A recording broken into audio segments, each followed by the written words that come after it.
Bonjour à toutes et à tous et bienvenue sur le plateau de La Voix Libre. On est évidemment ravis de vous retrouver pour cette toute nouvelle émission. C'est la deuxième édition de La Voix Libre. Et aujourd'hui, on a un invité exceptionnel, des chroniqueuses fantastiques qui vont venir sur le plateau.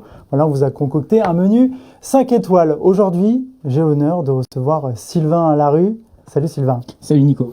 Alors tu vas nous parler de ton parcours, on va y revenir pour l'instant. Juste je te présente, tu es là et tu vas nous parler. Tu es auteur, tu es historien.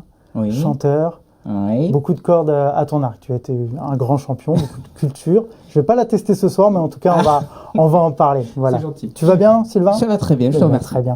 N'hésitez pas, en tout cas, pendant l'émission, si vous voulez poser des questions à Sylvain, vous pouvez en profiter sur les réseaux sociaux, sur Facebook. Vous postez en commentaire toutes vos questions et on les relaiera en direct. Voilà, j'ai avec moi Amel. Salut Amel. Salut Nicolas, ça va? Ouais, ça va et toi? Ça va, super, merci. Amel, chroniqueuse de l'émission, vous allez la découvrir. Amel, elle va venir nous parler, pas chaque semaine, j'allais dire une bêtise, mais en tout cas, à chaque fois que tu viendras, tu vas venir nous parler d'associations caritatives ou autres qui aident les gens à s'en sortir de différentes façons. Et aujourd'hui, tu vas nous parler de ton association. Oui, voilà, c'est ça. Aujourd'hui, je vais vous parler de mon association qui a été créée il n'y a pas longtemps. Voilà. D'accord, on va en parler tout à l'heure plus précisément. Et puis c'est parti pour cette deuxième édition de La Voix Libre.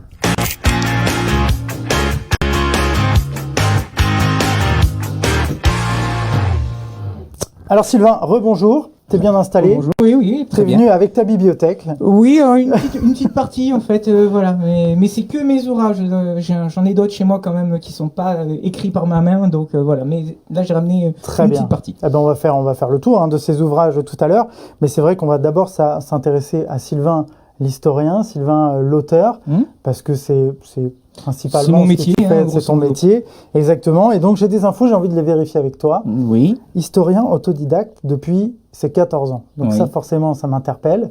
Donc j'ai envie que tu m'en dises plus là-dessus. Eh bien, c'est assez particulier. Donc, moi, je m'intéresse au sujet des affaires criminelles et un sujet très très glauque qui est le sujet de la peine de mort en France depuis donc que j'ai 14 ans. Voilà, ça interpelle. Même avant, même en toute franchise, je m'y intéressais déjà quand j'avais 7-8 ans à peu près, quand j'ai commencé à m'intéresser, mais j'ai commencé à travailler sur le sujet, à faire des vraies recherches à partir de 14 ans quand j'étais au lycée. D'accord. Et puis ça n'a pas cessé, donc maintenant ça fait presque un quart de siècle que je travaille sur le sujet, quoi. Donc au final. Donc ça m'intrigue forcément quand on a 14 ans. Parce que moi à 14 ans je m'intéressais, je jouais au foot avec mes copains, j'avais des voitures télécommandées et je m'intéressais pas aux affaires criminelles, Sylvain. Ah ben oui, normalement non, mais voilà, en fait il y a c'est un terme médical qu'il faut employer, ça s'appelle un intérêt restreint. Donc voilà, et donc c'est un intérêt restreint, c'est quelque chose, c'est une des manifestations de ce qu'on appelle les TSA, donc les troubles du spectre autistique. D'accord. Et donc je suis autiste. D'accord. Et voilà, il y a des degrés plus ou moins variés. Voilà, on s'imagine Rain Man ou des trucs comme ça, mais j'en suis loin. Mais voilà, mais souvent on a des intérêts quand on est atteint de TSA, d'Asperger, ce genre de choses, de sujets qui sont vraiment propres à nous, vraiment extrêmement limités. Je sais pas, comme connaître toutes les voies ferrées de France ou connaître, je sais pas moi j'aurais pas de trucs. Il y a des trucs de culture générale qui peuvent passer complètement inaperçus, et d'autres, voilà, s'intéresser au bourreau, à la guillotine et à des trucs comme ça fait tout de suite. C'est sûr que mes parents n'étaient pas très rassurés au début, mais oui, comment ils l'ont pris quand ça a commencé? Mal. Non, au début ils ont trouvé que c'était vraiment une tocade. Et puis quand il y a eu le premier livre qui est sorti, donc c'était juste avant mes 22 ans. Donc déjà, il y avait une preuve que c'était un travail déjà un peu plus sérieux. Puis il y a eu le deuxième, troisième, quatrième, et bon, au final, ils se sont rendus compte que c'était quelque chose d'assez pas raisonnable, mais c'était un sujet historique tout à fait valable. Ils ont appris à se familiariser avec, et puis voilà. Et maintenant ça continue. Donc je vous parlais donc de ce truc-là. Je ne sais que depuis la semaine dernière. Je ne me suis fait diagnostiquer que sur le tard. Pour l'autisme? Ouais, tout à fait. D'accord. Voilà, et comment on prend ce genre de nouvelles? Moi, ça t'a donné une explication. Bien, voilà. C'est parce que c'est une explication. C'est enfin quelque chose. Voilà, depuis des années, je savais que je connaissais mes problèmes, des trucs de situations dans ma vie quotidienne qui pouvaient me laisser assez perplexe malgré tout. Et là, enfin, je peux mettre un nom dessus. Alors, je suis encore en cours de diagnostic, donc je peux pas dire je suis Asperger. Voilà, par exemple. Pour savoir je suis en train de suivre les rendez-vous avec les psys pour qu'on arrive à poser le diagnostic, mais je sais qu'on est, voilà, la chose est déjà confirmée, je suis déjà dans les TSA. D'accord, une vraie réponse à beaucoup de questions. Oh oui, oui, il était temps. Ouais, ça fait du bien. Et du coup, tu es un auteur, quand on fait des recherches sur toi, ce qu'on lit, c'est un auteur prolifique. Tu ne dis pas forcément plus que d'autres, mais quand même, quand on voit que tu as 18 ouvrages en 7 ans, vu le travail que ça demande, on se dit que oui, c'est prolifique. C'est du temps consacré, évidemment, à la recherche, à l'écriture, pas trop, parce qu'au final, l'écriture, c'est quelque chose d'assez spontané chez moi. Mais c'est vrai que la recherche historique demande à consulter tout ce qui est documents judiciaires, tout ce qui est presse, des livres qui ont déjà été faits par le passé, parce qu'il y a certaines affaires, évidemment, qui ne sont pas inédites. Ma préférence allant vers des histoires où je suis le premier à raconter ou que personne n'a raconté depuis 70 ans. Quoi. Évidemment, ça, c'est ma préférence.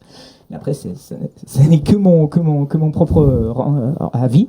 Et après, voilà. Donc, oui, il y a eu 18 livres dans la première partie de ma vie d'écrivain, donc entre 22 et 30 ans. Et après, j'ai laissé un peu passer parce que je suis parti sur d'autres sujets de travaux littéraires, donc romans policiers historiques, même si je continue à écrire également sur tu continues sur les faits divers, sur les crimes et tout. J'ai encore des projets en cours qui sont en cours d'écriture, soit qui s'apprêtent à paraître, mais toujours sur ce sujet-là, parce que j'ai vraiment poussé mes recherches à un sacré niveau. C'est-à-dire que il y a un petit truc qui va à l'encontre de la célébrité ou de la renommée que je pourrais avoir officiellement, c'est que je ne suis pas diplômé, je ne suis pas universitaire. Tu es autodidacte. Je suis parfaitement autodidacte. Et donc pour tout ce qui est donc milieu universitaire, on a tendance à me considérer un peu comme un profane et donc à ne pas trop me prendre au sérieux, j'allais dire comme truc. D'accord, on a du mal à te... oui, parce que penser d'un gars qui s'intéresse à ce sujet-là, même s'il fait beaucoup de travail, beaucoup de recherche, on ne sait pas trop.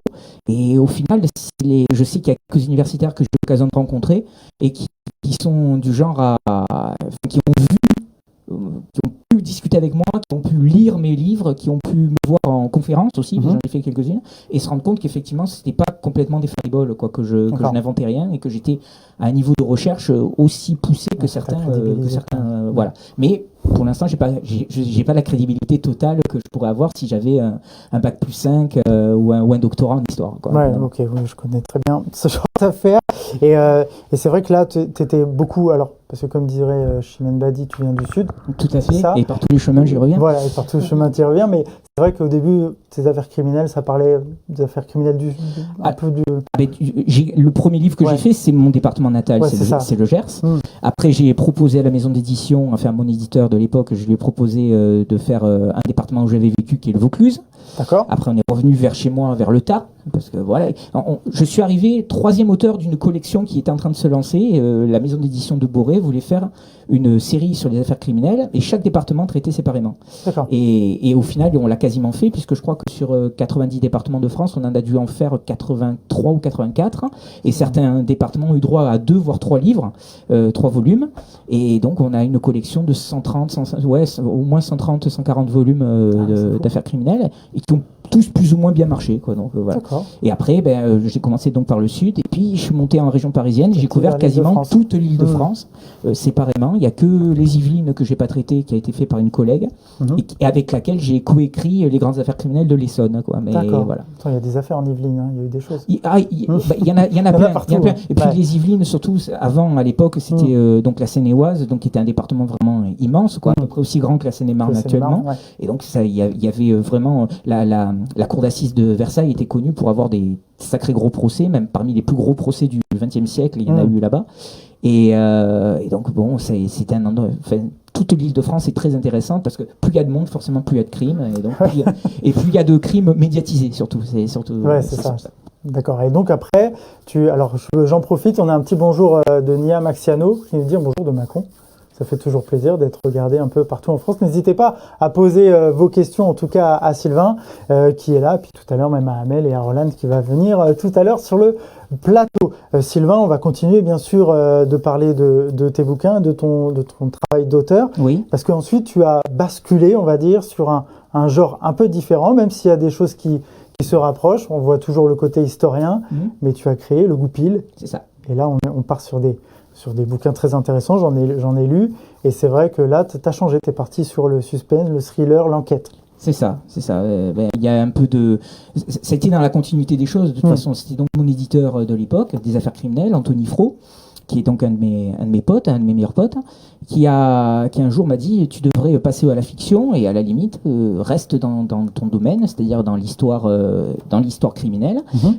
Inspire-toi un peu de ce que tu as vu, de ce que tu as appris pour faire un univers et tout. Et après le tout c'était de trouver la période, de trouver le personnage. Ah oui. Et ça on l'a créé petit à petit. Et donc j'ai choisi la période du Second Empire, qui est une période qui est assez intéressante parce que, comme pour beaucoup de choses, je m'intéresse à des choses qui sont un peu méprisées. Et le Second Empire, c'est la période de l'histoire de France dont personne n'a grand-chose à Pour faire. être plus clair, Napoléon III. Napoléon III. C'est ça, et donc Voilà. Léon de la Forgue, c'est le Goupil. Le Goupil, c'est un policier, on va dire pas un agent secret, mais c'est un policier aux ordres directs du prince Bonaparte, le futur Napoléon III. Et donc il enquête sur des histoires un peu qui sortent un peu de l'ordinaire et du cadre des polices classiques. Et donc voilà, il évolue dans cet univers du Second Empire qui est assez méconnu, mais qui est pourtant une étape cruciale dans l'histoire française, puisque c'est vraiment il y a eu vraiment plein d'évolutions techniques. Tout le Paris qu'on connaît actuellement, le Paris d'Haussmann, c'est le Second Empire. Plein de trucs d'art, de musique. On évoque récemment, on parlait de Baudelaire, parce que c'est les 200 ans de la naissance, le bicentenaire de la naissance de Baudelaire. Voilà, Baudelaire, c'est représentatif du Second Empire en plein aussi. Donc il y a plein d'éléments. Je me suis passionné dans ce sujet. J'ai récupéré des bouquins, je suis allé consulter des historiens, un historien spécialiste du sujet qui s'appelle Jean Tullard. Voilà, j'ai appris plein d'informations. Je me suis rendu compte que c'était dommage qu'on passe souvent à côté.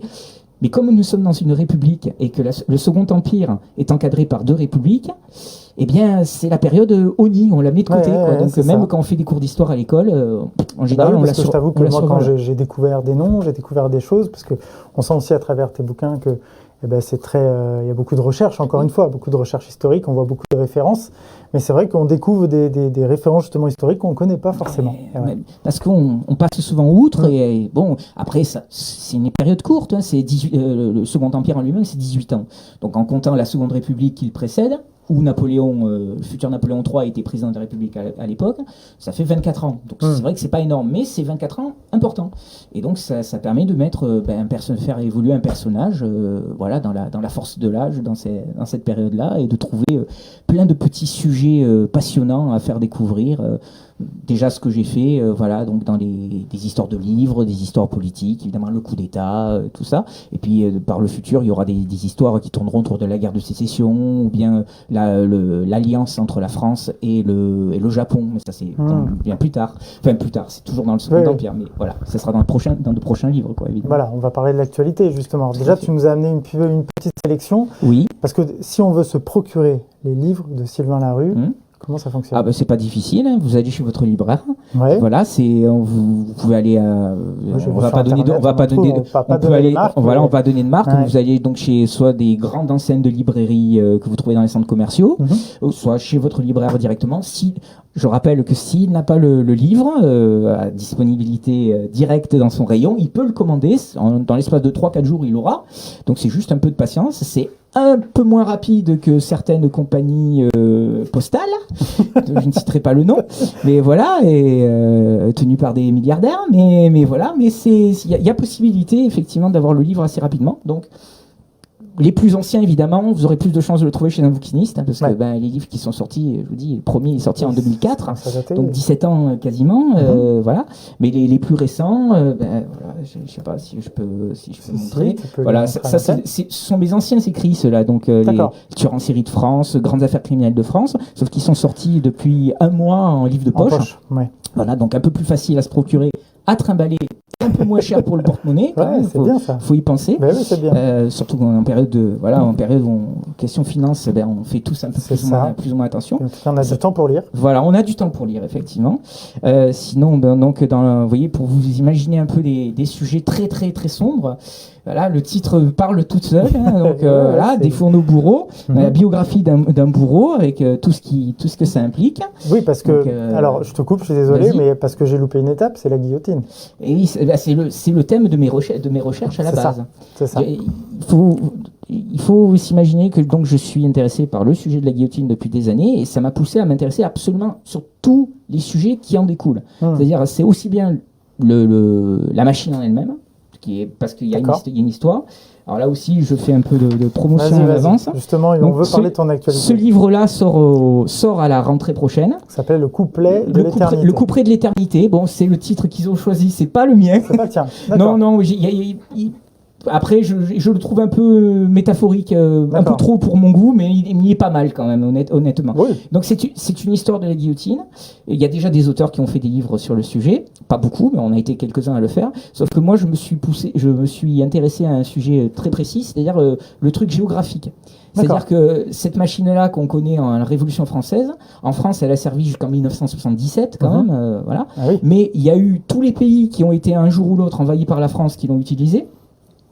Dont le Maghreb, voilà, quand c'était sous domination française, mais tous les pays tous les départements, territoires d'outre-mer aussi, mais il y a d'autres nations qui l'ont gardé, par exemple la Grèce, l'Italie, l'Allemagne, la Belgique, les Pays-Bas, la Suède. Ils ont tous eu une histoire avec la guillotine, et moi je me suis arrangé chapitre par chapitre pour relater comment ils avaient adopté ce moyen.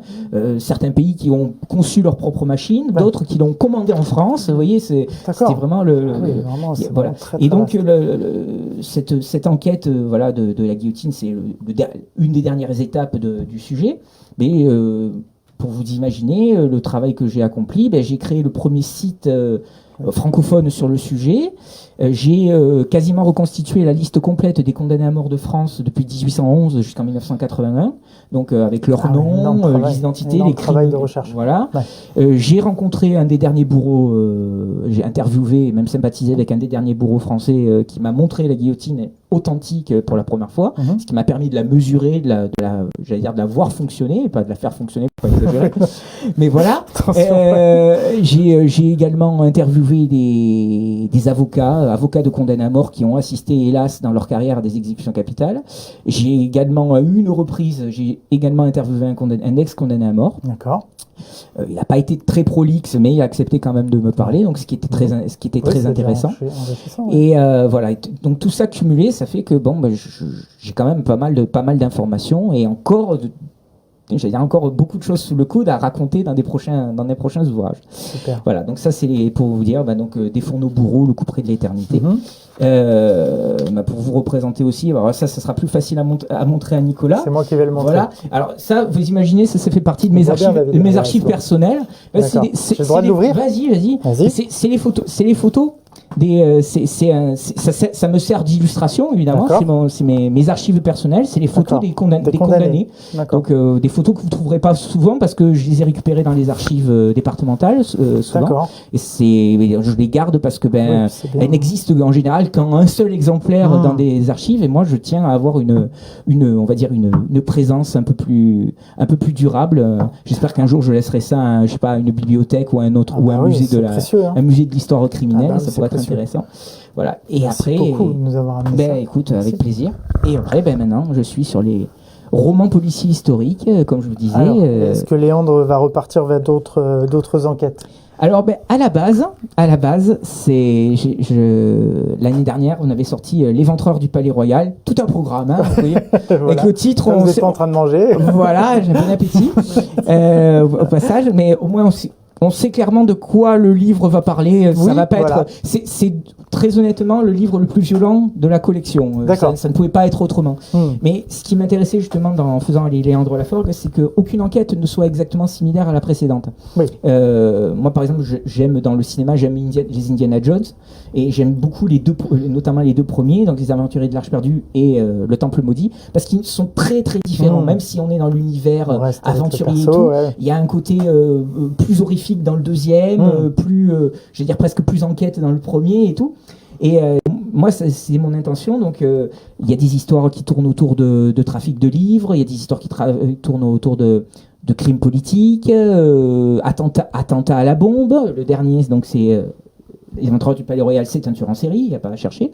Et donc, normalement, ça aurait pu s'arrêter là, parce qu'on était parti pour 5 livres à la base, même si j'avais un projet un peu plus long. Mais avec l'éditeur, on était parti pour 5 livres. Et finalement, il a décidé de continuer l'aventure. Donc, j'en suis ravi. Donc, à la rentrée prochaine, normalement, Les Écuries de Diomède, qui est le tome 6 de Léandre Laforgue. D'accord. Et qui donc se passe en 1857. C'est dans le milieu des chevaux.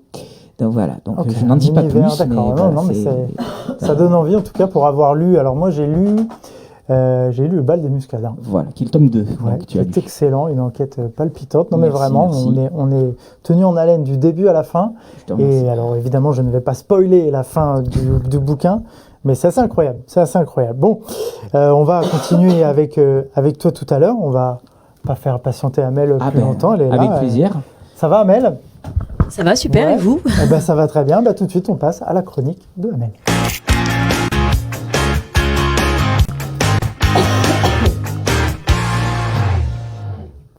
Allez, on est de retour sur le plateau de La Voix est libre. Alors, je vois qu'on nous fait un petit coucou sur les réseaux. C'est Giovannick, chanteur. Alors, j'imagine que c'est pas ton nom de famille. Tu es chanteur, Giovannick. Et il nous demande si ça va. J'imagine que tout le monde va bien ici, en tout cas autour de la table.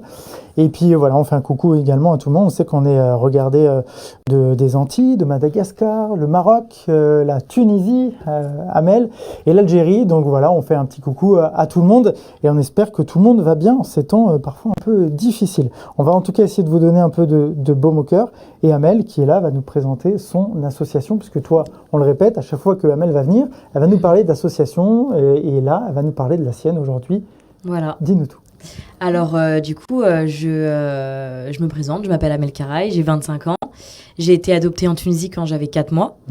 Et j'ai toujours été très, très, très attachée à cette cause. Donc, j'ai toujours voulu faire des choses, etc. pour les enfants. J'ai mis beaucoup de temps à sauter le pas et aller dans mon orphelinat parce que c'était une étape qui était très dure pour moi. Donc, à mes 19 ans, en 2018, j'ai décidé d'y aller pour la première fois. Ça a été très, très dur.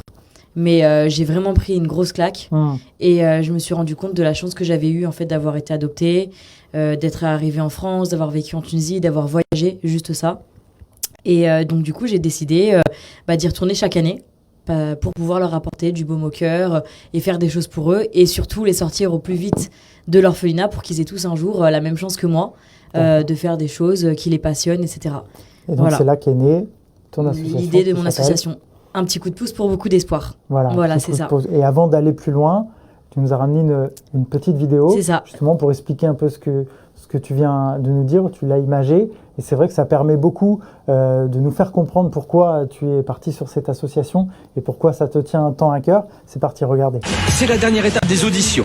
Désespoir, c'est bien le terme. Surtout quand les candidats réinventent des chansons à leur sauce. Une sauce un peu lourde à digérer. Tu seras facteur, tu trieras le courrier. Anniversaire de naissance, donc c'est le 11 juin. Là, c'est la bonne, et ensuite, c'est bon. C'est mon anniversaire d'arrivée à la maison, le 14 octobre 95. Sylvain, tu la veux pas, celle-là? J'ai commencé ma vie à l'orphelinat d'Amanouba à Tunis. Mes parents étaient bénévoles dans l'association qui intervenait pour mon orphelinat. Ils sont tombés sous mon charme à moi. Et donc, du coup, voilà, au bout de 4 mois, tout a été OK. Ils ont pu m'adopter. Vu que c'est passé, il faut quand même que j'explique. Hyper angoissant de se dire que ça se jouait à un berceau près, quoi. Je ressemblais à personne. Mais j'avais vraiment besoin de cette identité, on va dire.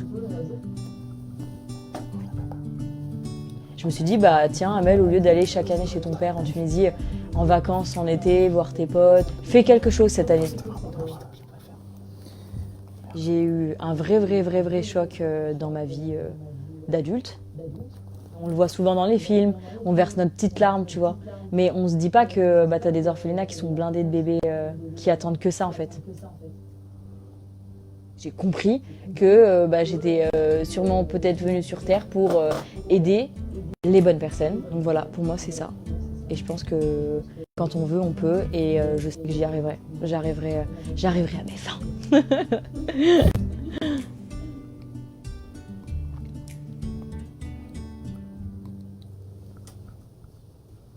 Un petit coup de pouce pour beaucoup d'espoir, voilà. Oui. Très belle vidéo, on comprend. Ouais. Tu es complètement touché, forcément, c'est ton histoire personnelle qui t'a amené à créer cette magnifique association. C'est ça. Et en 2018, en fait, j'ai créé une association, j'ai créé une cagnotte, sur les réseaux sociaux. Donc c'était vraiment que dans mon cercle d'amis sur Facebook. J'avais contacté mon orphelinat en Tunisie pour savoir ce dont ils avaient besoin. Donc ils m'avaient dit qu'ils avaient besoin d'argent pour les familles d'accueil et d'argent pour l'espace extérieur qu'ils étaient en train de construire. Donc du coup, j'ai créé la cagnotte sur les réseaux sociaux, ça a très bien marché.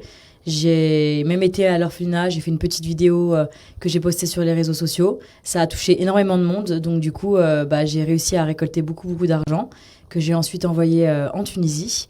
Et l'année d'après, je me suis dit, pourquoi ne pas faire autre chose. Et c'est vrai que c'est hyper redondant de faire encore des cagnottes, etc., litchi sur les réseaux sociaux. Donc, fais autre chose, crée ton association. Donc du coup, en parlant avec des copines autour d'un petit goûter, j'ai décidé de créer l'association avec les filles qui étaient d'accord avec moi. Donc elles m'ont beaucoup soutenue dans la démarche, l'administration, etc. Et donc du coup, voilà, on s'est lancé.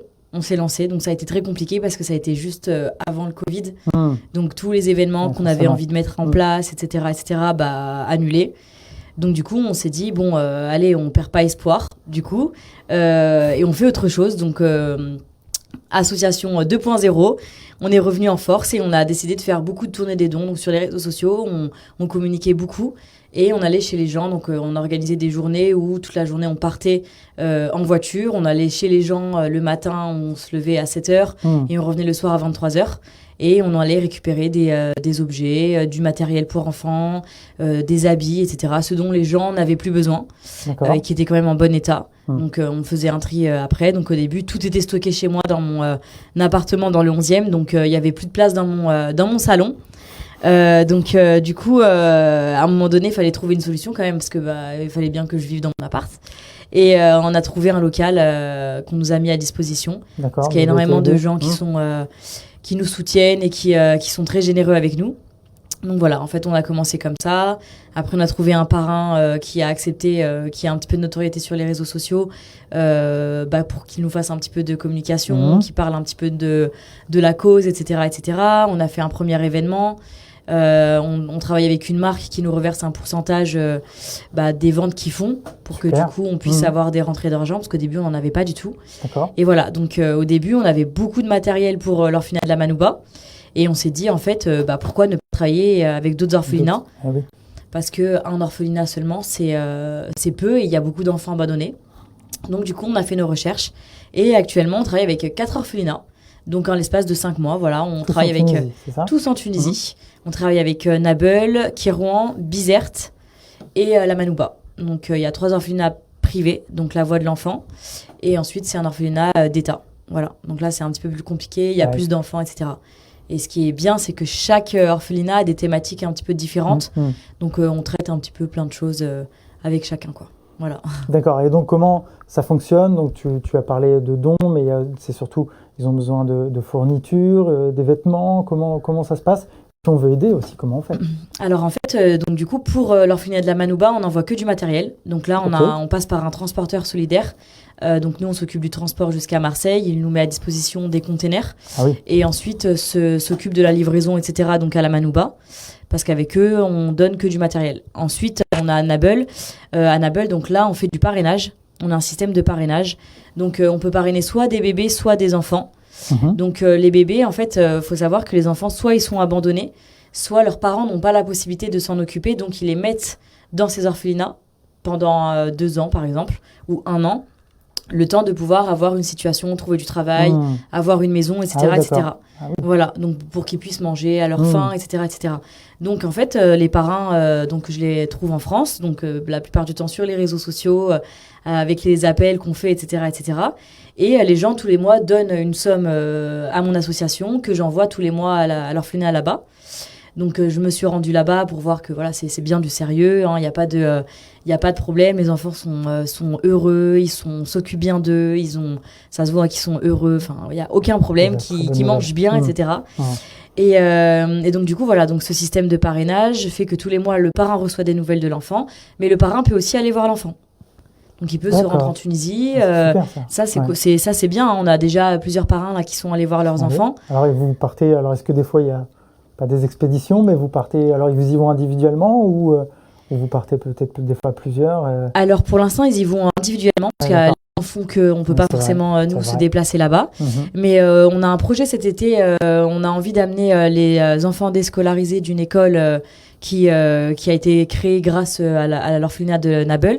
Où en fait c'est beaucoup d'enfants déscolarisés, les parents ne sont pas là, soit c'est famille monoparentale, soit le père on n'a pas grand chose à faire de son enfant, donc l'enfant ne va pas à l'école, donc cet espace a été créé pour que l'enfant ait quand même un suivi. Donc il y a un bus qui vient les récupérer le matin, qui les amène dans cet espace et ils ont la possibilité de suivre des cours de mathématiques, techno, français, etc., etc.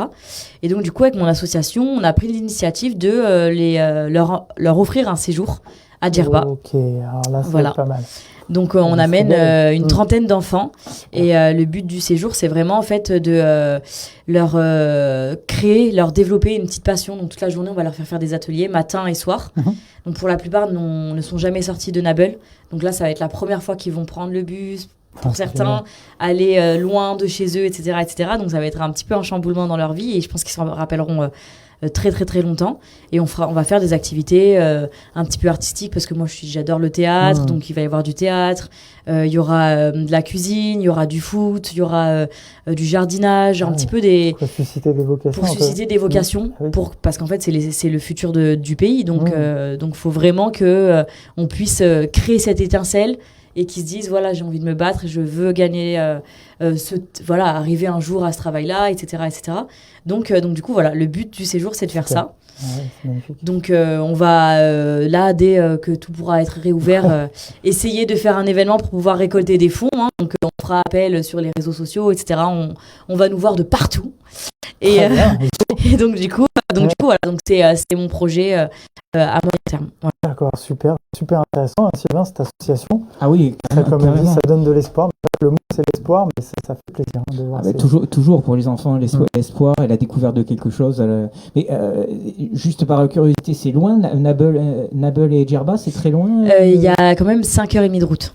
Ah oui, c'est à côté. Oui, complètement. Donc, ça va vraiment être une belle découverte. Rien que le déplacement, déjà, il sera une découverte pour eux. C'est ça. Ouais. Comment est-ce qu'on peut suivre ton association ? Alors, on est sur Facebook, Instagram. Donc, sur Facebook, c'est un petit coup de pouce pour beaucoup d'espoir. Et sur Instagram, c'est PCDP-espoir. Et espoir avec un S, parce qu'il y en a plusieurs, c'est plein d'enfants, c'est tous des espoirs pour moi. Exactement. Voilà. Super, merci beaucoup Amel, de nous avoir fait découvrir cette association magnifique. Évidemment, elle est sur les réseaux sociaux. Et puis, il y a toujours besoin d'aide et de dons, j'imagine. Complètement. Et puis, de parrains, de tout, exactement. Etc. On a évidemment besoin de vous, donc n'hésitez pas à aller sur les réseaux sociaux. Merci Amel. Voilà, merci à vous de m'avoir reçu. Très vite sur le plateau de La Voix est libre pour nous présenter une nouvelle association. Avec plaisir. C'était un plaisir de t'avoir sur le plateau. À très vite. Avec plaisir. À très vite. Salut. Salut. Allez, on enchaîne.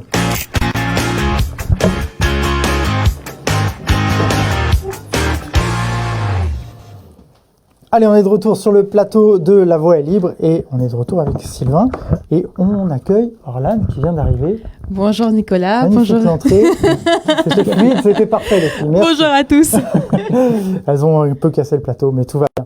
Orlan, non, excuse-moi, ça va, je suis rigolé. Non, parce que si jamais tu dis qu'on a pris des kilos pendant le confinement, ça va très mal se passer. Il est parti dans tous les sens. Mais il peut parler, il a pris des kilos pendant le confinement. Il faut balancer. Orlan, toi, tu vas nous parler tout à l'heure de l'émission que tu vas présenter la semaine prochaine. Absolument. Tu seras une présentatrice pour l'association La Voix des Alizés. et pour l'émission qui porte le même nom. La Voix des Alizés. C'est ça. Voilà, tu auras un invité Absolument. exceptionnel. Tu vas nous en parler tout à l'heure. Bien sûr. Et pour l'instant, on revient à notre ami Sylvain.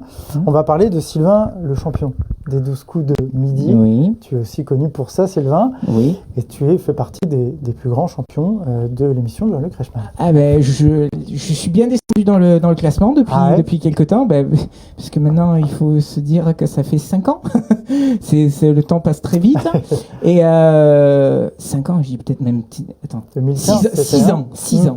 6 ans, d'avril à juillet 2015. 15 participations. 75 participations. Plus de 300 000 € de gains, 4 étoiles mystérieuses. C'est ça. Ce que je me disais, ça fait beaucoup de voitures, ça. 4 voitures. Voilà. Mais on se posait la question, qu'est-ce qu'il a fait de ces voitures? Alors, comment dire, je me suis fait entourlouper d'une certaine façon. D'accord. Mais j'avais pas la place pour les garder, donc quand je suis allé chercher les voitures auprès du concessionnaire, vu que je n'avais pas de possibilité de les emporter ou de les mettre quelque part, eh bien le concessionnaire m'a proposé de récupérer les voitures, en fait, de me les racheter. D'accord. À la moitié de leur prix, de leur valeur. Donc, toi, gentil comme tu es, t'as accepté. Et bien sûr. Enfin, c'est pas gentil, c'est idiot, quoi. C'est je pense que non. C'est la naïveté de la jeunesse. Oui, de la jeunesse à 30 ans passés. mais toujours est-il que voilà. Donc, on va pas se plaindre. J'étais arrivé dans cette émission sans avoir rien. Oui. Je suis reparti en ayant plein. Mais la méthode m'a pas plu spécialement comme truc. Mais bref, voilà. Toujours est-il que non, il n'y a qu'une voiture je veux dire que j'ai gardée, que ma mère a tenu à récupérer. Donc maintenant c'est sa petite bagnole dans le Gers. Et moi au contraire j'ai utilisé une partie de ma cagnotte pour m'acheter ma voiture parce que notamment pour mes recherches je suis obligé de faire pas mal de routes. Les voitures que j'avais gagnées c'était beaucoup de citadines, mais moi il me faut quelque chose qui soit un peu plus routier.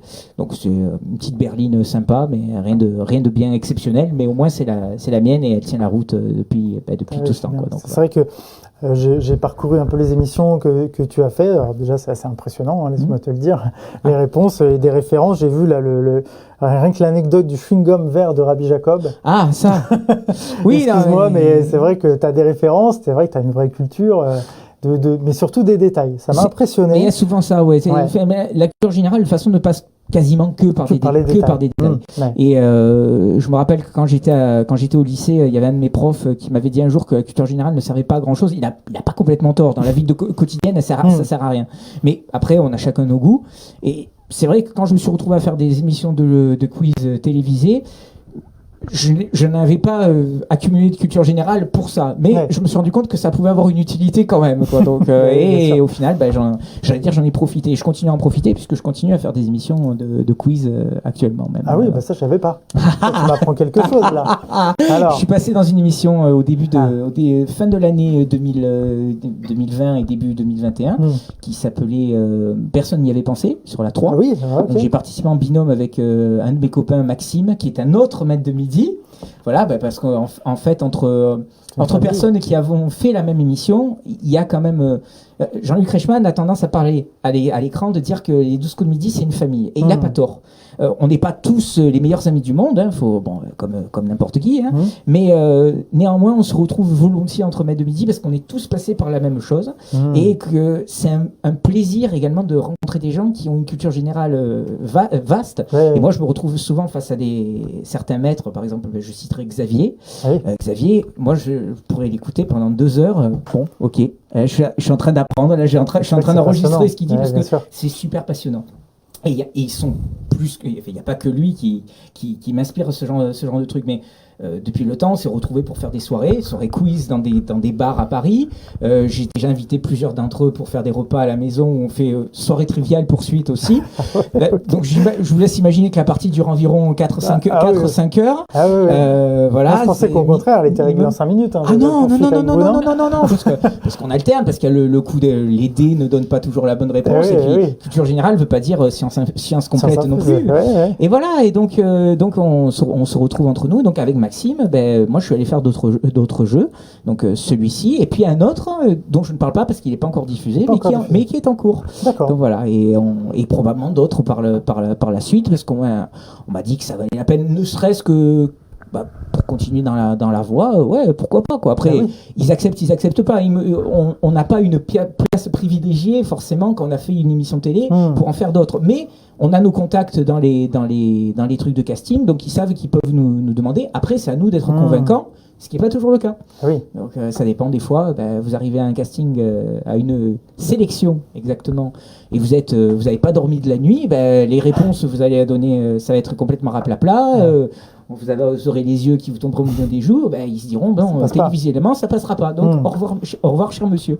Et ça m'est arrivé quand même plus d'une fois. Ah oui, d'accord. Voilà. Ok, ouais, d'accord. Ok, bon, en tout cas, bravo pour ce parcours. Et Merci. puis il y a quelque chose qui m'a interpellé à un moment, c'est vrai que ça a dû te libérer. C'est quand tu as atteint les 100 000 euros. J'ai revu cette émission. Oui. Et voilà, tu as dit que ça te libérait pour ta carrière d'auteur. Oui. Et c'est vrai que parce que du coup, tu n'avais pas ce poids qui pèse quand on est artiste. Ce poids financier en fait.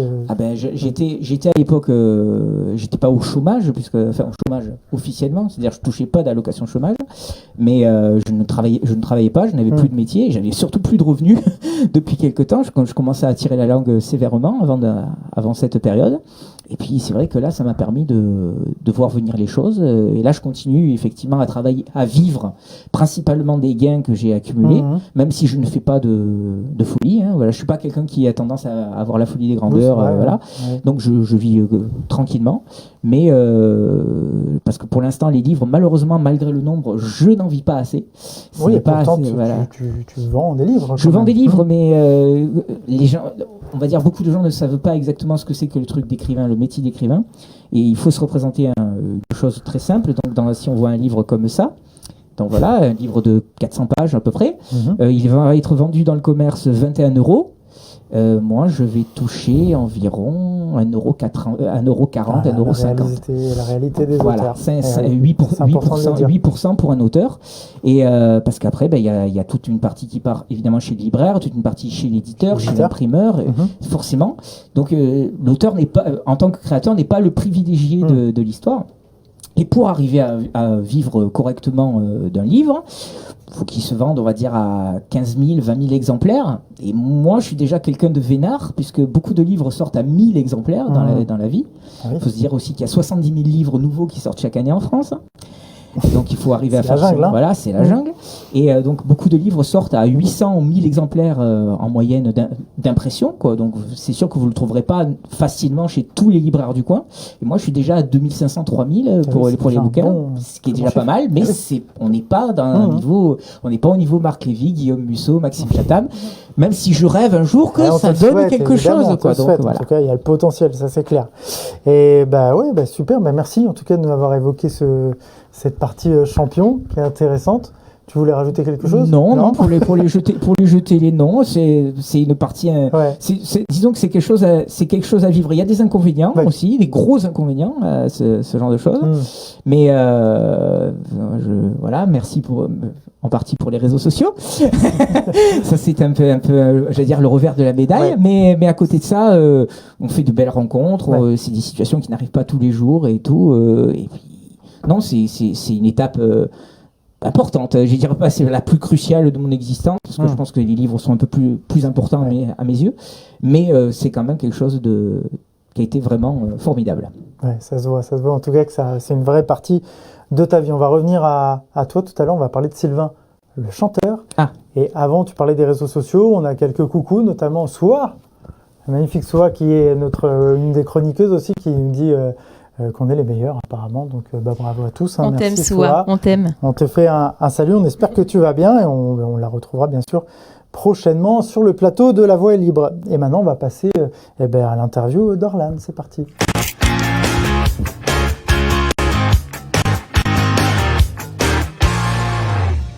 Tu vois, j'ai dit l'interview, Orlan, c'est vrai que tu es un peu la star de La Voix des Alizés, la présentatrice de l'émission La Voix des Alizés. Tu vas nous en dire plus. Toi, ta passion, c'est le chant, le gospel. Absolument. Et ça va s'articuler autour de ça, cette émission. C'est exactement ça. Dis-nous tout. Alors, je suis la présentatrice de La Voix des Alizés. Donc, bien sûr, la première émission sera samedi prochain avec une invitée très spéciale qui sera Elena Hurstel. Elena Hurstel est artiste, coach vocal au service du développement personnel. Elle a elle-même sa chaîne YouTube. Elle est aussi experte de la voix, directrice artistique, etc. On a quand même même une sacrée perle qui viendra sur mon plateau. Du coup, sur les plateaux ici. Hein. Tu es très bien aussi, ne t'en fais pas. Oui, c'est pour ça que je dis, on a des invités de marque, hein, vous voyez. Absolument. C'est vrai qu'Elena Hurstel, c'est une coach dynamique qui, parce qu'en fait, je suis ses cours. Alors, le hasard fait que je suis dans ses cours privés sur Facebook. Intéressant. C'est assez impressionnant. Elle apprend beaucoup de choses. Et c'est vrai que ça va être énorme, cette invitée. Carrément, et en plus, elle viendra directement d'Italie. Et oui, c'est la classe. Voilà, mais complètement. Et donc, ton émission, plus globalement, ça va s'articuler autour du chant, du gospel. Mais tu m'as dit, Nicolas, attention, le gospel, il faut enlever l'image qu'on a du gospel. Exactement. Alors pourquoi cette image de gospel, donc la plupart ont, c'est tout simplement, la plupart pensent que le gospel, donc c'est uniquement en fait dans les églises, on se produit uniquement dans les églises, hein, tout simplement, avec de grandes chorales, avec des tenues, etc., etc. Mais le gospel, c'est beaucoup plus vaste que ça. Avant tout, le gospel, c'est un style de vie et non un style de musique. Le gospel est un message, donc c'est le message de l'évangile, effectivement, qui veut dire aussi évangile. Donc avec le gospel, on peut très bien utiliser plusieurs styles musicaux tels que le rap, le rock, le metal, le R&B, enfin tout ce que vous voulez, parce que tout simplement le style musical n'altère en rien, si tu veux, le message en fait de l'évangile, tout simplement. Donc voilà. Donc c'est pour ça aussi, je voulais absolument mettre aussi les artistes en avant afin de faire connaître tout simplement ces artistes-là. Et voilà. Et donc cette émission, elle a lieu samedi prochain, c'est ça. 19h. C'est bien ça. C'est en direct sur ce plateau. Donc Elena Hurstel, elle est coach. Et tu disais, c'est une youtubeuse aussi, c'est aussi une youtubeuse chanteuse. C'est ça. Et de toute façon, voilà. Je n'en dis pas plus quand même parce que sinon tu vas piquer mon émission. Mais c'est vrai qu'elle est très intéressante, comme tu dis, elle est dynamique et ça va être vraiment un grand plaisir de la recevoir et de vous la présenter aussi. Donc on vous attend le samedi à 19h. Et oui, à la présentation. Sylvain, tu vois, le gospel, on en apprend tous les jours. Tu le savais peut-être déjà, toi, forcément. Oui, après, je me connais un peu. Je connais un peu. J'ai pas l'image uniquement du gospel en église, même si c'est là que ça. On va dire que c'est là la principale. Oui, absolument. Le principal endroit. Mais j'ai quelques copains et copines qui chantent dans des chorales, des petites chorales, plus ou moins importantes. Et donc, oui, j'ai pu voir un peu leur style et tout, quoi. Donc, après, je ne suis pas porté sur les cœurs, honnêtement. mais franchement, moi, pour quelqu'un même comme moi qui n'a pas la foi, c'est quelque chose qui donnerait presque envie de la voir, quoi, comme truc. Quand on entend la façon dont ça chante. Absolument. Donc, ça te fait dire, de le voir. Non, mais absolument. Et je vois aussi pourquoi il le dit, parce que tout simplement, quand une personne en fait chante le gospel, tout simplement, c'est que c'est vraiment une personne déjà qui est convaincue et qui chante avec le cœur. C'est vraiment pour ça. Donc, c'est peut-être aussi que pour ça, voilà, tu te dis, c'est super intéressant. On connaît tous, on va dire, on a tous vu Sister Act, j'imagine, et tout. Mais quand on voit dans le 2, il y a un jeune qui chante au Happy Day, qui fait le soliste. Voilà, on peut pas, si on aime les voix, déjà, on peut pas ne pas être ému. Mais alors, on va dire, cette communion de voix entre tous les comédiens, entre tous les chanteurs, c'est magnifique, quoi. Donc, encore une fois, il n'est pas nécessaire de partager sa conviction religieuse pour être touché par ce que donne une chorale gospel quand elle est bien menée et que les chansons sont belles, quoi. Donc, en tout cas, c'est que du partage. Tout à fait. Et voilà. Ça vous donne pas envie de suivre l'émission d'Orlan, on rappelle, sur Facebook, sur le Facebook de Victoire Live. Ça s'appelle Alizé, bien sûr. Ça s'appelle La Voix des Alizés, en direct de 19h à 20h. C'est bien ça. Voilà, tu restes avec nous, Orlan. On va continuer à découvrir Sylvain qui est avec nous. On va avec grand plaisir. L'interview, c'est parti.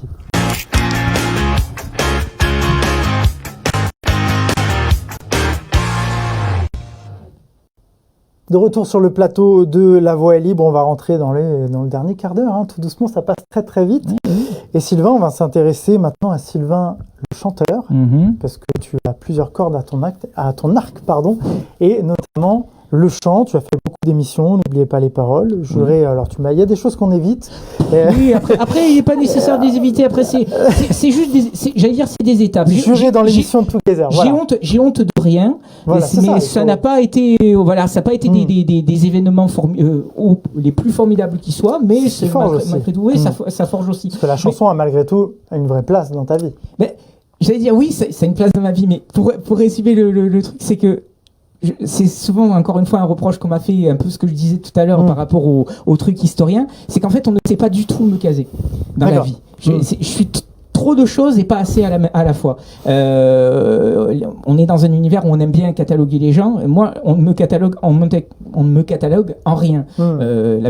Musicalement, je fais absolument de tout. Je chante aussi bien de l'opéra que du rock, donc et de la comédie musicale. Ça, je pense que tu es au courant.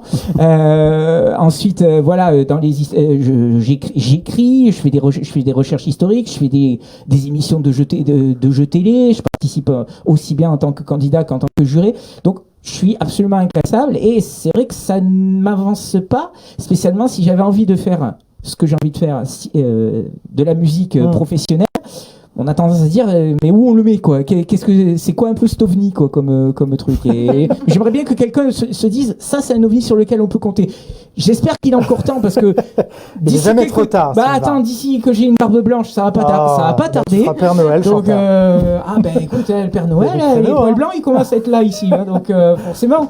Mais voilà. Mais la musique est une énorme partie de mon existence, ne serait-ce que pour le bien qu'elle me procure, parce que comme j'évoquais les problèmes, c'est pas ça, mais même si le diagnostic de l'autisme est tombé assez tard, j'ai des côtés dépressifs, des trucs comme ça, et la musique a toujours été le moyen de me sortir de ça, et ça me fait un bien énorme, et je pourrais pas, il n'y a pas une journée sans laquelle où je ne chante pas, où je ne joue pas de guitare, ou quoi que ce soit, quoi. Donc il y a toujours de la musique dans mon existence, et c'est nécessaire, quoi, c'est vital.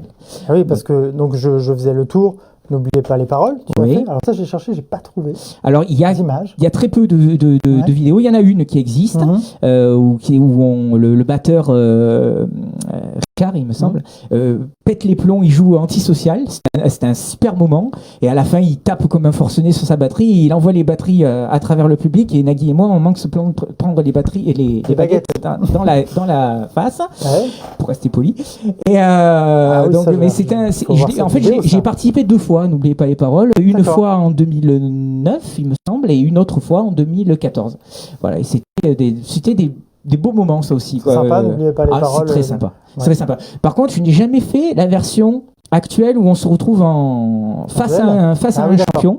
Moi, c'était seul et on devait aller le plus loin possible. Et si on perdait avant, on parlait que ce qu'on gagnait.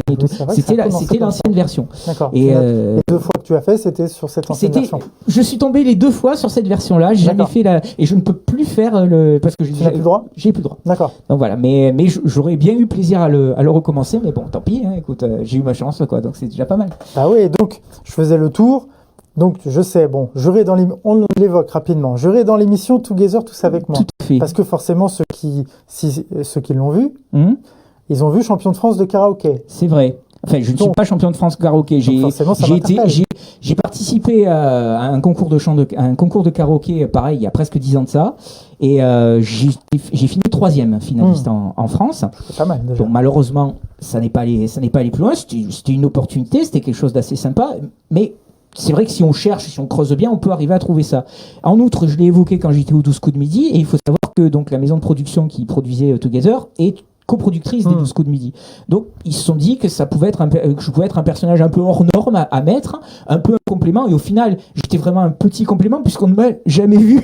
on m'a aperçu, quoi, c'était un mur, on était dans les 100, et évidemment, on voyait ceux qui étaient les plus, je vais pas dire les plus intéressants, mais les meilleures les têtes d'affiche, parce qu'ils avaient quelque chose de constructif à dire.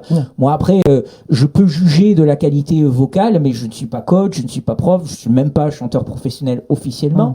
Donc ça aurait été peut-être malvenu de dire non, c'est pas ce que tu chantes, ce n'est pas bon, c'est pas le cas. Donc d'ailleurs tous les candidats que j'ai vus, la grande majorité, ils étaient des sacrés bons chanteurs, et ceux qui étaient moins bons, j'étais pas le seul à considérer qu'ils étaient moins bons, quoi, de façon, malheureusement. Je vois. T'as aussi fait la Nouvelle Star. Oui. Voilà, je sais. Voilà. Tu as vu la vidéo, t'as pas trop aimé. On l'a dit. C'est un mauvais souvenir pour la vidéo en elle-même. Au moment de la diffusion, parce que évidemment ça a été diffusé, je n'étais pas prévenu de ce qu'ils allaient diffuser. Ils ont diffusé vraiment le moment qui était le plus. Voilà, c'est pour ça que moi je voulais le montrer pour que tu nous expliques justement. Alors c'est très simple. En fait, pour être convaincant, c'était la deuxième ou la troisième fois que je participais, que je faisais les auditions. Voilà, on va expliquer la vidéo plutôt que de la montrer. Donc en fait, je fais une parodie. Je chante une parodie devant le jury au niveau du théâtre. Donc j'étais dans les 140 derniers sélectionnés. Du théâtre. Et le fait est que quand j'ai fait les auditions préalables, que je suis passé devant le jury pour me faire remarquer, je dis bien remarquer, je leur ai fait du chant, j'aurais chanté un air de Michel Polnareff, je crois peut-être du Sting, il me semble, et aussi une parodie. D'être à la hauteur. C'était alors j'ai fait d'une autre chanson à ce moment-là. C'était pas d'être à la hauteur, mais j'ai fait une parodie et ça avait bien convaincu. Le truc, c'est qu'il faut savoir, c'est quand même que ça reste de la télé, donc le but c'est de rendre l'émission intéressante et un peu de se moquer de la tête des gens. Et moi, étant à l'époque obèse, étant un peu rigolo, un peu petit bonhomme, pareil, encore une fois, pas trop facile à cataloguer, la parodie, ça semblait vraiment le truc à faire. Et donc, la production m'a demandé de rechanter une parodie aux auditions. D'accord. Chose que je ne voulais pas. Clair. Ouais, sauf que je voulais pas le faire. Mais le matin de l'audition, je me suis chopé une extinction de voix. Et moi, je voulais leur faire du Stevie Wonder. Donc aller faire du Stevie Wonder quand on n'a pas de voix. Donc j'ai dit bon tant pis, je vais faire ce que j'ai fait, ce qu'ils me demandaient, et malheureusement ils m'ont pris au pied de la lettre et ils ont diffusé juste la partie la plus grotesque de ma prestation. Voilà pourquoi je fais cette explication, parce que je connais tes capacités vocales, ton répertoire, t'aimes beaucoup Queen, t'aimes beaucoup de choses que t'aimes. C'est vrai, quand je t'ai vu parler de facteurs, c'est sûr que si j'avais eu l'opportunité, si j'aurais fait Bohemian Rhapsody, c'est possible. Ils m'auraient peut-être dit non, on va pas continuer pour autant, parce que j'aurais pu ne pas être convaincant non plus. Mais en l'occurrence, c'est vrai qu'avec une parodie, c'était absolument ridicule. Donc tant pis, écoute, voilà, là aussi c'était une étape. Après, la Nouvelle Star, là aussi en période, m'a permis de faire des rencontres. J'ai une des candidates qui était arrivée juste avant le Prime, dans les 20 derniers, Tilia Weavers, qui est toujours une de mes meilleures amies. Vous voyez, tu vois, ça fait 13 ans, on est toujours les meilleures amies qui soient, et c'est une excellente chanteuse elle aussi, quoi. Donc, même largement au-delà de moi. Donc voilà, elle mérite d'être écoutée. Si vous avez la curiosité, Tilia Weavers. Tilia Weavers. Orlan, t'as jamais tenté toi? Orlan chante très bien. Et c'est ce que tu me disais. T'as jamais tenté dans la Nouvelle Star Academy? Ah, pas du tout, non. Alors non, pas du tout. Alors quand j'étais petite, je regardais beaucoup la Star Academy, mais bon, après j'ai tout lâché, tu me diras de temps en temps un peu The Voice. Super intéressant, en plus j'aime bien voir les talents de tous et découvrir plein de personnes aussi, mais sinon non.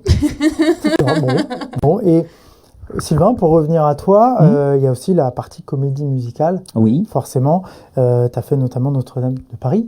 Ah oui, alors. 2 compagnies différentes. Donc voilà, dans des trois compagnies différentes.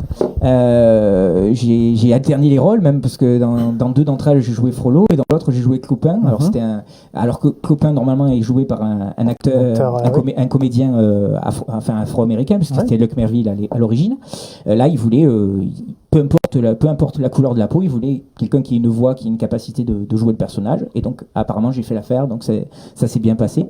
Voilà. Donc, pour Notre-Dame, j'ai fait Mozart l'Opéra Rock avec une petite troupe. On l'a en projet aussi dans une autre troupe il me semble que tu es familier. Là où tu vas jouer Mozart. Mais voilà. Donc, où je suis Mozart, normalement. En espérant qu'on puisse finir par la jouer, quoi. Donc, un beau jour, quand les professionnels auront l'opportunité eux-mêmes de remonter sur scène, nous on passera juste après, on espère.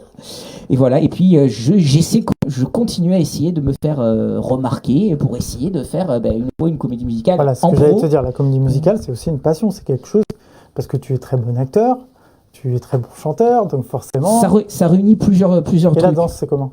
Ah non. La danse. On va éviter.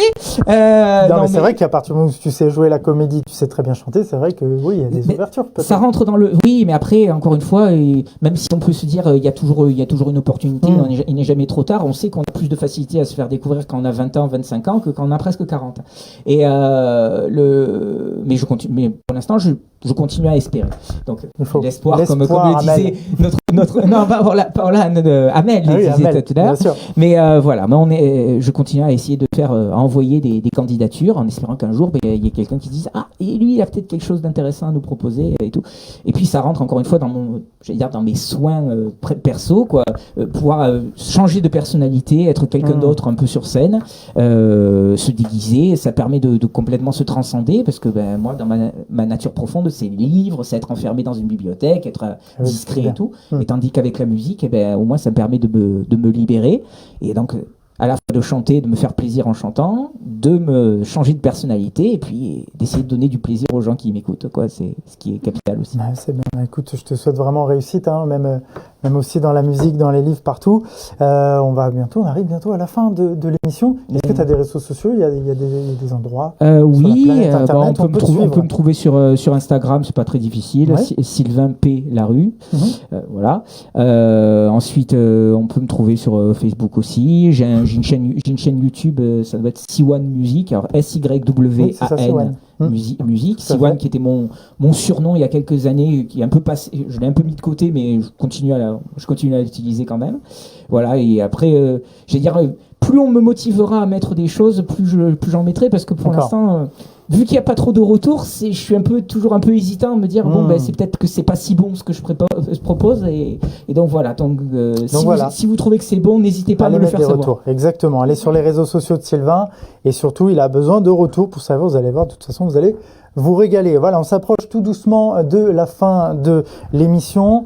Alors là, on répète ton émission la semaine prochaine, puisque c'est la prochaine émission de La Voix des Alizés. Ça s'appelle La Voix des Alizés. Tu vas recevoir Elena Hurstel samedi 19h 20h avec Orlan, bien sûr. Sylvain, merci beaucoup d'être venu sur le plateau de La Voix est libre. Des bouquins en préparation, on l'a dit, Léandre Lafort qui revient, une actualité littéraire qui va bientôt reprendre. Tout à fait. On espère évidemment le retour sur scène aussi vite, très vite, et puis bientôt à la télé aussi, bien sûr. On ne sait pas quand, où et pourquoi. À partir de juillet. Mais voilà.